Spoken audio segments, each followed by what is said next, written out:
Greetings, sending you all some warm, positive vibrations. So I came on quickly. Day's been going by fast, right? Classes all day online. Something yeah. And I wanted to answer a subscriber's question about soft brought on this little tree here about hair growth. So let me make sure I got the question correct. Greetings, Kwasapeacefull eating, Body-Culinary. Make sure I got your question correct. And her question is, let's see. I believe it's Aziz Muhammad. Am I saying your name correctly? Aziz Muhammad, and her question is, hold on, I can't see mine. Oh, okay. So she said, what does one do to spring the hair back into action or growth? Also, so that was Aziz Muhammad, and answer your question. And also, subscriber Charlie LaFlosse TV commented, I have locks too, and I'm happy I overcame the lies about Afro hair not being pretty enough or good enough, and that I had to hide it and wear a wig, wear a weave or wig to feel beautiful and be accepted. Also, Aziz Muhammad said, I shaved my head, but LL, or I will, maybe the WI was left out, will grow back partially at some point. Laugh out loud, you're on another level, sis. You're truly amazing. Well, thank you for your advice and time. Peace. Okay, so what do you do to spring the hair back into action? Well, I can only tell you what I do. Now, first of all, I'm a very simple person, so I'm wary of quick growth serums and creams. That stuff doesn't really resonate with me. And again, I'm someone that threw the shower caddy out. So I think your hair grows at the rate that it grows. I also think if you are healthy, or the best possible case scenario for healthy hair growth is one that's not compromised, right? Growth, or your body regenerating, right? That's how I like to look at things. So if your body has the best possible scenario for cell growth turnover and regeneration, as well as assimilation of nutrients and the passing, metabolism, right, of nutrition and passing of waste and good circulation, I think that that's the best possible scenario for hair growth. If your hair, because we can look for hair growth remedies or somebody else's take, but I don't think that that's telling the full picture of what we may have done or could be doing to compromise our hair growth, right? Similar in principle to thinking of people wanting to lose weight, right? There's such a fixation, and I get it, to lose weight, usually for vanity, though I think we have a tendency to spend more money on detoxes, powders, and pills. I'm not going to make them wrong. However, there's a certain mindset. I don't often find that someone that's worked in holistic health and fitness training and trained as a nutritional fasting instructor, most people don't focus on what they leave out and on the lifestyle practices that would alleviate. For example, what if we didn't have to lose weight because our body, which is divinely designed, our bodies know how to level out at a natural, healthy weight. The body knows what to do and knows how to eliminate and knows how to turn over cells. If it's not doing that, if it's not functioning optimally, then that's saying something about our cumulative habits, what we've been doing. So I think that's more of a realistic picture of what's happening with the body if it's not performing as we think it should. Now, some people's hair grows quicker than others. So what I would say for the best possible case scenario for your wherever your body is and your growth rate is whole fresh. Oh, it finally got right. Whole fresh living nutrition. Right? I think it's a lot about what you leave out. If you're taking harmful chemicals, dyes, preservatives, as much chemicals as you can empty out of your intake, I think the better, right? So your body can just soak up the pure nutrition. I think that's the best case scenario. The next thing I would definitely say is circulation. So you can't see it here, but I have the aerial silk. I also have a yoga swing, so I can lay upside down. Sometimes I don't think about it so much for hair growth, though it can help. But I do that to like decompress my back. And I think it's good to be upside down because most of our blood is flowing down this way. So time to time I'll do handstands. I go into modes where I like to do a lot of practice my handstand, a lot of jumping up and down. I have a trampoline. I'm on the bicycle. I jump rope. So your lymphatic system and circulating the nutrition that you're eating throughout your system, as well as circulating the waste so they can pass out easily. I think this speaks more or speaks the most effectively to the best case scenario for hair growth for our bodies. Also, something to consider, are you traumatizing your scalp? All right, I have someone very dear to me. You know, sometimes we have different things with picking or different things like habits. And a hair can grow, but they just pick, and pull, constantly pull at it. It's like causing traction alopecia. Do you have hairstyles that you wear too often, or you only wear your part in one way? Do you have a lot of pulling on the scalp? And I can't take pulling; it's painful. So most of my styles are very loose. My hair is already very fine, so it just can't take a whole lot of handling. So this is like a delicate little bobby pin. If it's pulling too much, it's pain, and that's a no bueno. Right. So this is what I would call restful styling, more so than protective styling. Just give my hair, and I include my psyche in with that, a rest. So are you doing something to your hair too much? Are you putting a lot of stress on it? Right. So a lot of our health is what we leave out, the things that we leave out that are stressing or compromising our hair growth, our body's capacity to eliminate or to absorb nutrition. So are you taking any substances? Like I was like, that. What's the best case scenario? Like for me, are you do alcohol? I'm not telling folks what to do. Alcohol, drugs, heavy chemicals when you're cleaning your bathroom. Like back in the day, hey kitty. Back in the days, you know, folks used to use a lot of Ajax, all kinds of Mistol, all kinds of harsh chemicals that are absorbed into the skin. I know years ago as a young mom, I switched over to pretty much Dr. Bronner's and baking soda because I didn't want those chemicals to go into my child's skin.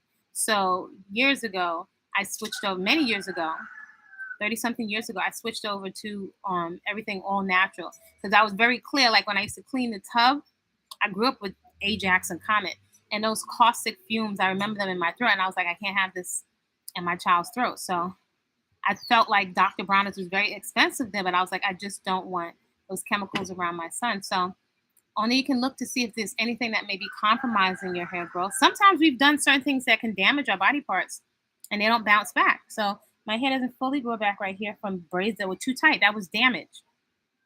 My hair did recover from the scalp burns from No Lie Relaxer. Needless to say, you could not pay me to put a relaxer into my hair. Plus, to me, just for me, I can appreciate somebody else being stylish, but I like my own texture of hair. Something it just doesn't resonate with me to try to be something that I could never be. It just doesn't. I don't know. I feel like don't look great. I would not look great with makeup or a wig. I feel like my hair and skin suits me the best. So exercise, right? A daily vigorous sweaty movement practice, peaceful consumption, food that loves you back and also doesn't leave a whole lot of toxic deposits on your waistline or in your arteries, right? And then garden therapy, huge. Stress can definitely compromise your growth. There are numerous people, not just during pregnancy, but during different stressful periods. I remember there was a young man in my neighborhood. Back then, a young boy, I remember he was in a car accident and his hair went white. His hair, like I was so amazed. His hair, that's not the first, maybe I've seen that twice. But someone was in a very traumatic accident and their hair went white. So that was a tremendous stress on the body, him going into that, being in that car accident. So stress, we say it all the time, but I observe there's a huge disconnect. What in your lifestyle practice, what do you have that gives you a definitive release from stress? Like the garden is definitive. It's a real definite shift in my my whole temperament, my tone, hearing the chimes, looking at new soursop popping up on the trees, the ants, the geckos, the kitties, the bunnies, my sunflowers. I get to see what plants are doing what out here. It is definite stress release.